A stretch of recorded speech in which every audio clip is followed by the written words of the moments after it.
What's up guys, BattlefieldJoe97 here, and since it's the last days of 2012, many gamers and game publications like IGN, GameSpot, Kotaku are going to say their top 10 or 20 games of 2012. For me, I'm just going to be following the crowd, following the trend, and make my own top 10 game list of 2012. Now, before I start and say my favorite game that I played out of 2012, I have to set a few ground rules so you can understand why I put these games in this list. Now for one, they have to be games that I played throughout 10 hours or so and still enjoyed and continue on. Two, they have to be games that even though some of the games on this list that I didn't get to complete yet, since you know I got a life, school, I know for a fact that even after 2012, I'll still be playing and even completing them in 2013 with other great games like Bioshock Infinite. Just noting it right there. And two, I have to put a set of new ground rules again if for any of you or any of your favorite games that I didn't have on this list of mine. For one, I didn't have enough money to buy them. Two, I didn't get to rent them. And three, I wasn't interested at them. So for examples of games that I didn't play this year, but I heard a lot of good things from, it's just a small list. Halo 4, Unfinished Swan, and Journey. And I know many people are disappointed that, oh, Journey's not going to be on this list. But there's other games than Journey on this list, guys. It's just a note there. And three, games that, you liked, but I didn't appreciate or I was disappointed with, that are not on this list, but that were going to be. For example, Dishonored and Mass Effect 3. We were hugely disappointed about those two games. Any of you want to know why, you can say in the comments below. But anyhow, here are my top 10 favorite games, best games of 2012.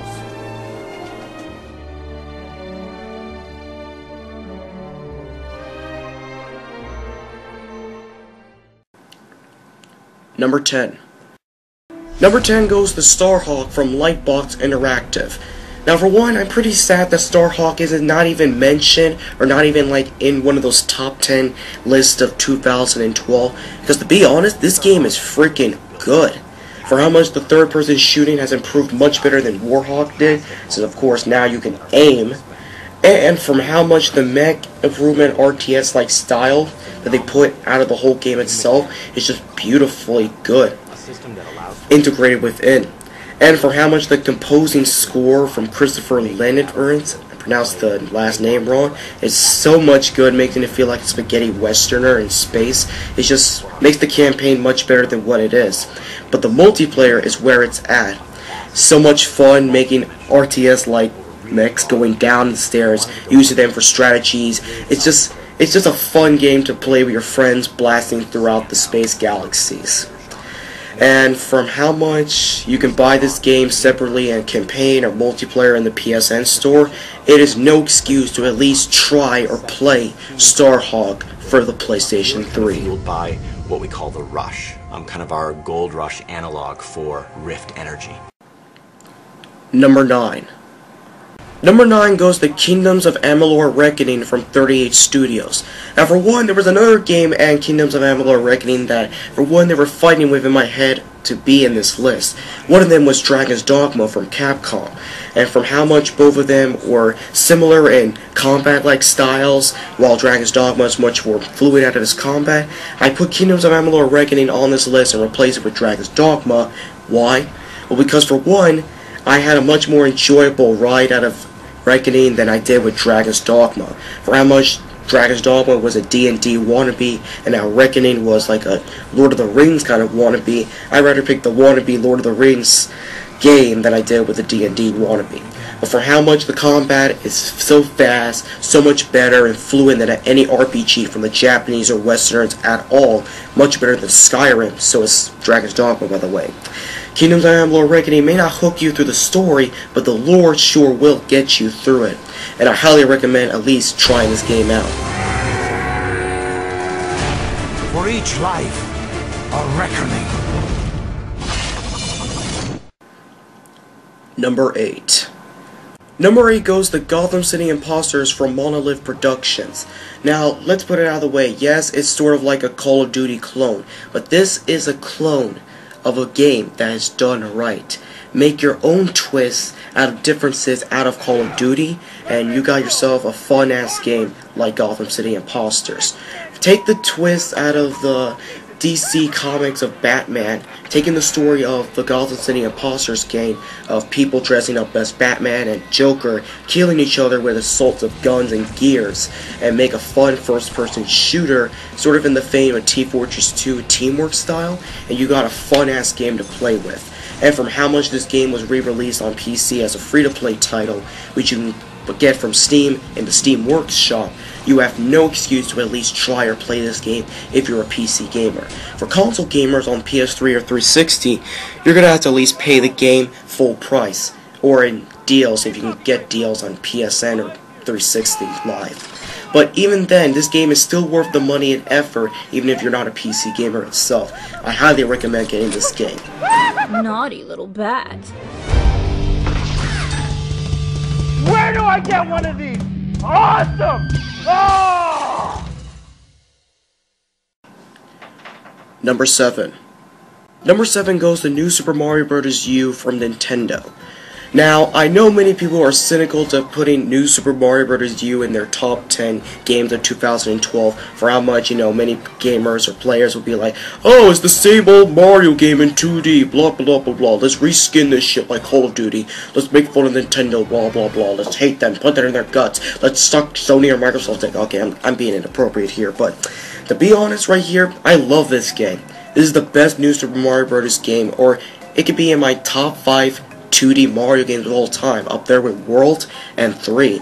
And I know many people will be like, oh, you got a challenge up in here, but from the HD graphics out of the Wii U, I had never met a detailed Mario game in my life. It's so beautiful seeing a clear Mushroom Kingdom, seeing clear stages out of jungles, blue stages. It was such an adventurous-like journey that I rekindled from this game that I never had since Galaxy, World, Sunshine, 64, and 3. I never had this feeling of having adventure in a New Super Mario Bros. Game. And I got it from New Super Mario Bros. U. This is a great Wii U game to get.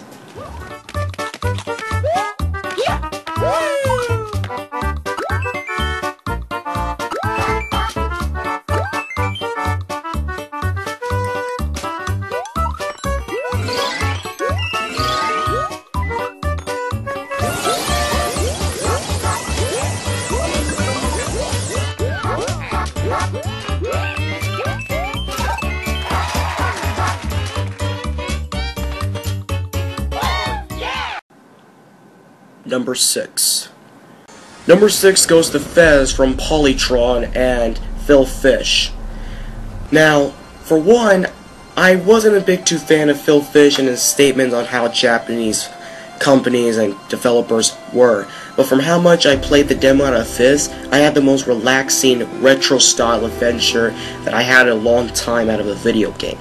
And from how much I bought the game out of Xbox Live, I had never had an experience of relaxing, going through puzzles, going through a world that is really unique out of its own right, having a 2D sprite 8-bit, 16-bit world, but turning it upside down in a 3D-like perspective, sort of how Super Paper Mario was out of the N64. It was such...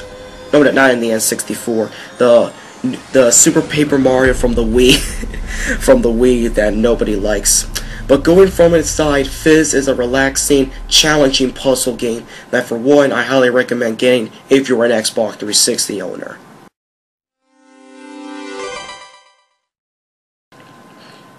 Number 5. Number 5 goes to Scribblenauts Unlimited from Fifth Cell. Now, for one, this is an excellent Wii U game and PC game that you can get on Steam. From how much, compared to the previous Scribblenauts titles, Unlimited has a more expansive backstory that actually, makes sort of sense as to why you're helping people out with the notebook, which I have to say is the best video game weapon of all time. I mean, come on. You can summon a rocket launcher, you can summon monkeys, hell, you can have adjectives within the monkeys or guns saying, how about pink, how about big, how about small. It's such creative limitless that goes within that goes within everything about this whole game itself, and from how much me first integrating with this on the Wii U version and sharing this online through those shops, downloading other players' works, is such unlimited potentials and powers within this game that you can just conjure up and think of. And yes, while it is limited in some areas, like, you know, trying to think of more ways into solving puzzles, which are simple, by the way, just like any other Scribblenauts game, and for how much the Nintendo characters in the Wii U version is limited to only the Mario and the Zelda series, it still is an enjoyable game that creatively blows within your mind, goes in itself. Highly recommend getting this game on the Wii U and PC version. I heard a lot of negatives or mixed opinions on the 3DS, but even then, get it anyway. Number 4. Number 4 goes to Assassin's Creed 3 from Ubisoft. Now, from how it is, I know the mixed thoughts out of Assassin's Creed 3. For one person will be like, it's the best Assassin's Creed ever. Another person will be like, no, it's a tentacle bug fucking mess like Fallout New Vegas. But, to be honest, it achieves so much to me that I can't help but respect this game. I can't help but respect the game for how much the scope is out of the frontier, the hunting, integrated gameplay, the American Revolution-like settings, all of the achievable, it's just so much respect out of this whole game. No other open world game, even the Assassin's Creed games, even 2, has ever gotten me sitting there as oppressive to the setting, the observation of everything about the whole thing.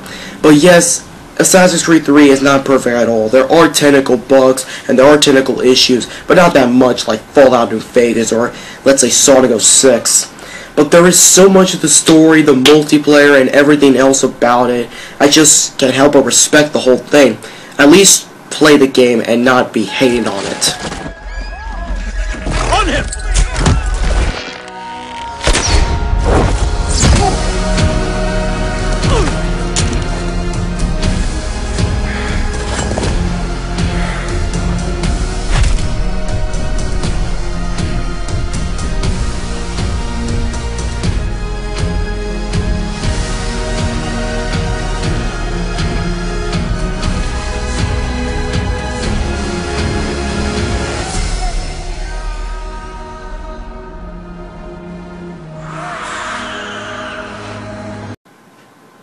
Number 3.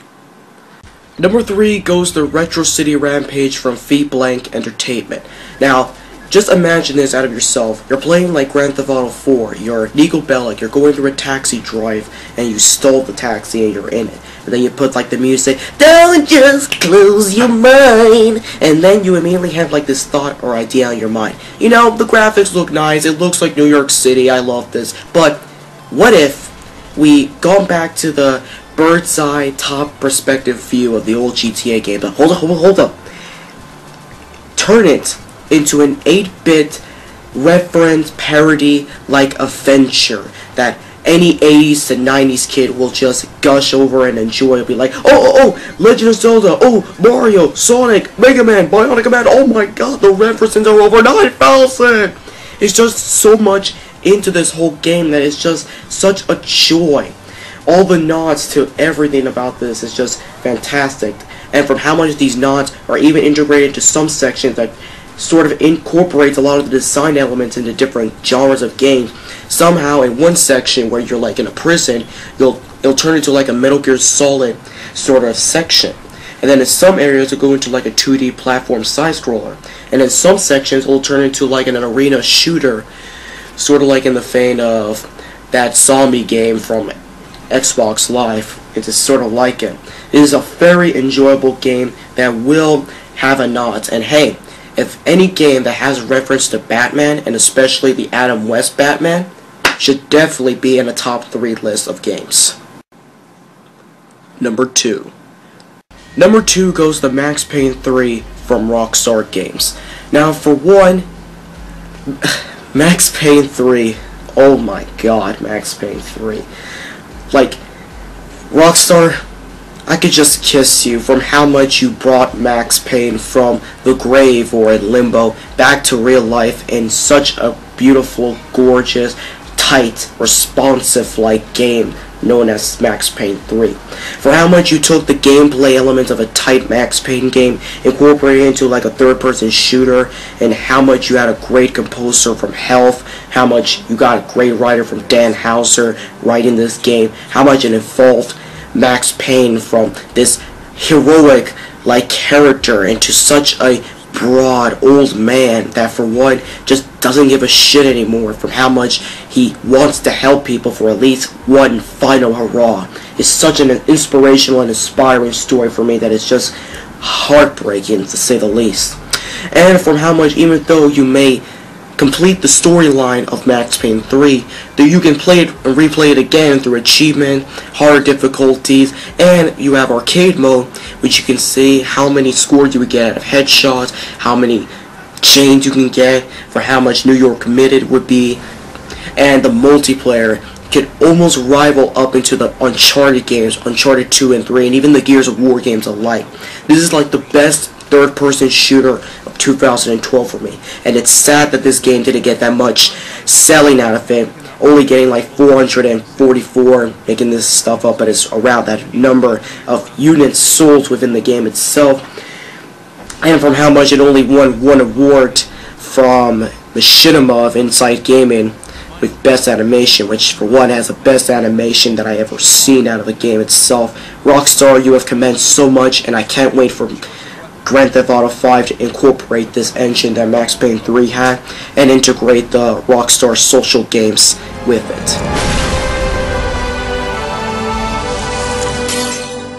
Time moves forward, and nothing changes.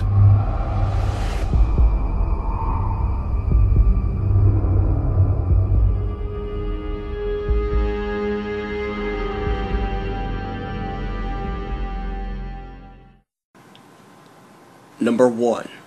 Now, number 1 could be the most cliched, obvious choice that many gamers or the people who, have chosen this game will know immediately. The Walking Dead video game from Telltale Games. Oh god, Telltale Games and their beautiful writing that goes within this game.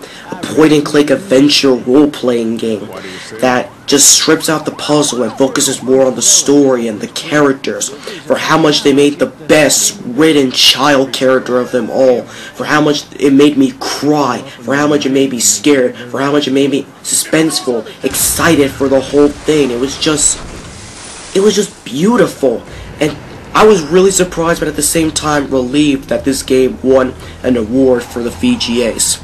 For how much you would know in the VGAs you would have some AAA status game that would at least win a Game of the Year award. The Walking Dead, yep, you deserve it. And for how much there's like 26 or more awards out of The Walking Dead, it proves that if you put time, effort, money, and you spend it all on a quality, licensed game, you got excellency within it all. And it proves to the industry that episodic content could and grows and invests players within it, just like how a television show does. It proves that, of course, you make effortly good writing and put effort in your licensed games. It makes it good, it makes it important, and it makes Telltale Games one of the top higher up developers in this generation or so of games. And it's no excuse to at least buy and get an episode or buy the retail version of this game. It's on PC, it's on PlayStation 3, it's on 360, it's on iOS even. This game should be on the radar for you. This is so much time, effort, and span out of this game that you should at least play the demo and you will get hooked. I am dead serious. Get this game. This is my number 1 game of 2012.